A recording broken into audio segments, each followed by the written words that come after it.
एक औरत की कहानी। दो जवान बेटे मर गए। 10 साल पहले पति भी चल बसे। दौलत के नाम पर बची एक सिलाई मशीन। 70 साल की बूढ़ी ममता गांव भर के कपड़े सिलती रहती। बदले में कोई चावल दे जाता तो कोई गेहूं या बाजरा। सिलाई करते समय उसकी कमज़ोर गर्दन डमरू की तरह हिलती रहती। दरवाजे के सामने से जो भी निकलता वह उसे राम राम कहना नहीं भूलती। दया दिखाने वालों से उसे हमेशा चिढ़ रहती।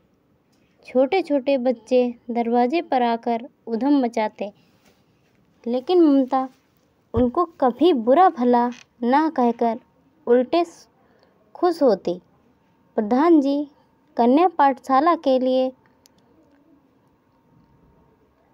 चंदा इकट्ठा करने निकले तो ममता के घर की हालत देखकर पिघल गए। क्यों दादी, तुम हाँ कर दो तो मैं तुम्हें बुढ़ापा पेंशन दिलवाने की कोशिश करूं। ममता घायल सी होकर बोली, भगवान ने 2 हाथ दिए हैं।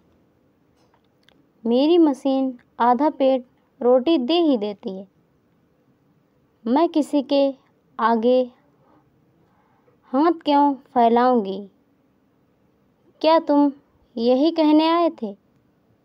मैं तो कन्या पाठशाला बनवाने के लिए चंदा लेने आया था, पर तेरी हालत देखकर तू कन्या पाठशाला बनवाएगा। ममता के झुर्रियों भरे चेहरे पर सुबह की धूप सी खिल गई। हाँ, एक दिन जरूर बनवाऊंगा दादी, बस तेरा आशीष चाहिए। ममता घुटनों पर हाथ टेक कर उठी। ताक पर रखी जंग खाई संदूकची उठा लाई। काफ़ी देर उलट पुलट करने पर बटुआ निकला। उसमें से 300 रुपये निकालकर प्रधान जी की हथेली पर रख दिए। बेटे ने सोचा था मरने से पहले गंगा नहाने जाऊंगी।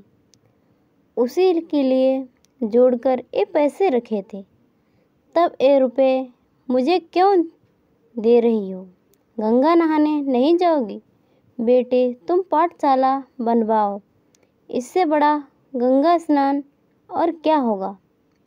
कहकर ममता फिर कपड़े सीने में जुट गई। माँ की मृत्यु के बाद तीसरा दिन था। घर की परंपरा के अनुसार मृतक के वंशज उनकी स्मृति में अपने प्रिय वस्तु का त्याग किया करते थे। मैं आज के बाद बैंगनी रंग नहीं पहनूंगा। बड़ा बेटा बोला, वैसे भी जिस ऊंचे ओहदे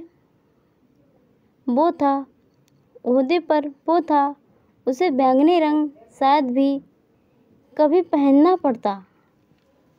कभी भी सभी ने तारीफ़ें की। मंझला कहाँ पीछे रहता। मैं जिंदगी भर गुड़ नहीं खाऊंगा, ये जानते हुए भी कि उसे गुड़ की एलर्जी है। पिता ने सांत्वना की सांस छोड़ी। अब सबकी निगाहें छोटे पर थीं। वो सब माँ के चित्र को ताके जा रहा था। तीनों बेटों की व्यस्तता और अपने काम के प्रति प्रतिबद्धता के चलते माँ के अंतिम समय कोई नहीं पहुँच पाया था।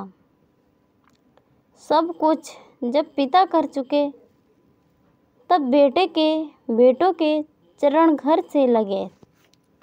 मेरे 3 बेटे और एक पति चारों के कंधों पर चढ़कर शमशान जाऊंगी। मैं माँ की ये लाड़ भरी गत तो थी कितनी ही बार सुन चुका था उसने, और आज उसका खोखलापन भी देख लिया। बोलिए समीर जी, पंडित जी की आवाज़ से उसकी तंद्रा भंग हुई। आप किस वस्तु का त्याग करेंगे? अपनी माता की स्मृति में बिना सोचे वो बोल ही तो पड़ा था, पंडित जी, मैं अपने थोड़े से काम का त्याग करूँगा, थोड़ा समय बचा पाऊँगा और अपने पिताजी को अपने साथ ले जाऊँगा। और पिता ने लोक लाज त्याग कर बेटे के गोद में सिर दे दिया था। हमें उम्मीद है कि ये कहानी क्या सिखाती है।